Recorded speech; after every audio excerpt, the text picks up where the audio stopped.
Daniel का ग्रंथ अध्याय 7 जानवरों का दिव्य दृश्य। बाबुल के राजा बेलशाजर के पहले वर्ष जब डैनियल शैया पर पड़ा हुआ था, उसे एक स्वप्न और मन में कई दृश्य दिखाई दिए। वर्णन के रूप में उसने संक्षेप में यह स्वप्न लिख लिया। डैनियल ने इस प्रकार वर्णन किया, मैंने रात्रि के समय यह दिव्य दृश्य देखा। आकाश की चारों दिशाओं की हवाएं महासमुद्र को उद्वेलित कर रही थीं और उसमें से 4 विशालकाय पशु निकलते थे जो एक दूसरे से भिन्न थे। पहला सिंह जैसा था, किंतु उसके गरुड़ के जैसे पैर थे। मैं देख ही रहा था, उसके पंख उखाड़े गए, उसे उड़ाकर 2 पांवों पर मनुष्य की तरह खड़ा कर दिया गया और उसे मनुष्य जैसा हृदय दिया गया। दूसरा भालू जैसा था, वह आधा ही खड़ा था और वह अपने मुंह में दांतों के बीच 3 पसलियां लिए था। उसे यह आदेश दिया गया, उठो और बहुत सा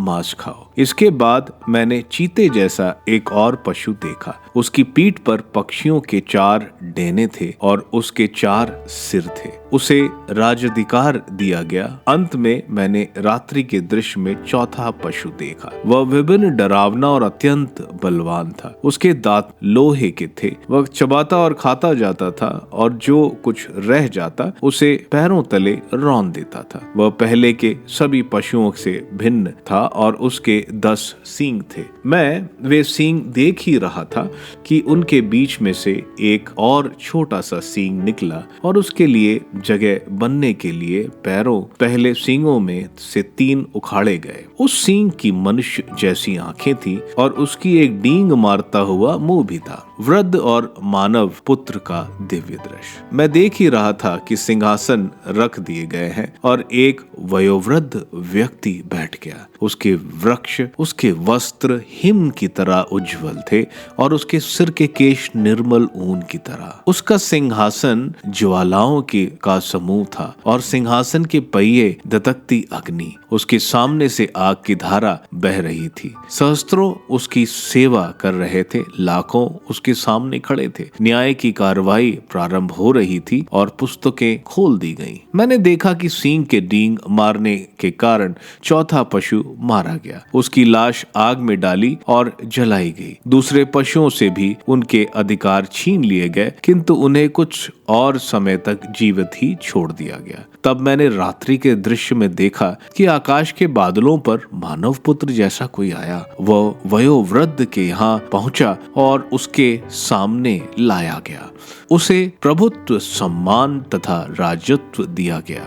सभी देश, राष्ट्र और भिन्न भिन्न भाषा भाषी उसकी सेवा करेंगे। उसका प्रभुत्व अनंत है, वह सदा ही बना रहेगा। उसके राज्य का कभी विनाश नहीं होगा। दृश्य का अर्थ। मैं बहुत व्याकुल उठा और मन के दृश्यों के कारण विस्मित हो गया। मैंने वहां उपस्थित लोगों में से एक के पास जाकर पूछा, इन बातों सब का अर्थ क्या है? और उसने मुझे समझाते हुए कहा, ये 4 विशालकाय पशु 4 राज्य है जो पृथ्वी पर प्रकट होंगे, किंतु सर्वोच्च प्रभु के संतानों को जो राजस्व दिया जाएगा वह अनंत काल तक बना रहेगा। तब मैंने जानना चाहा कि उस 4थे पशु का अर्थ क्या है जो सभी पहले पशुओं से भिन्न था, जो बहुत डरावना था, जो चबाता और खाता जाता और जो कुछ रह जाता उसे पैर तले रोंगता था। मैंने उसके सिर के 10 सींगों के विषय में जानना चाहा और उस अन्य सींग के विषय में भी जिसके निकलने पर 3 सींग उखड़ गए। उस सींग के विषय में जिसकी आंख थी, जिसकी एक डींग मारने वाला मुंह था और जो दूसरे सींगों से अधिक बड़ा दिखता था। मैं देख ही रहा था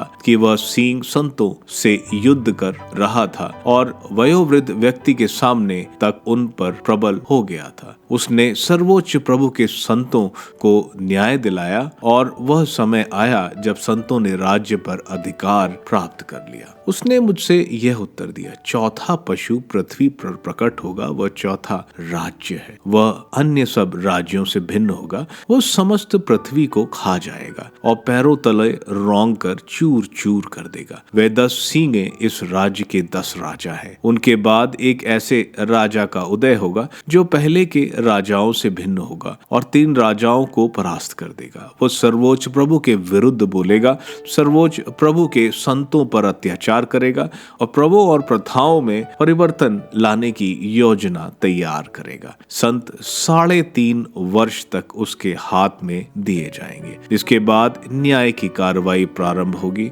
राजत्व उससे छीन लिया जाएगा और सदा के लिए उसका सर्वनाश किया जाएगा। तब पृथ्वी भर के सब राजाओं पर अधिकार, प्रभुत्व और वैभव सर्वोच्च प्रभु के संतों की प्रजा को प्रदान किया जाएगा। उसका राज्य सदा बना रहेगा और सभी राष्ट्र उसकी सेवा करेंगे और उसके अधीन रहेंगे। यह वर्णन यहाँ समाप्त होता है। मेरे तो विचारों ने मुझे आतंकित किया और मेरे मुंह का रंग उड़ गया। फिर भी मैं इन सब बातों को अपने मन में संचित रखा।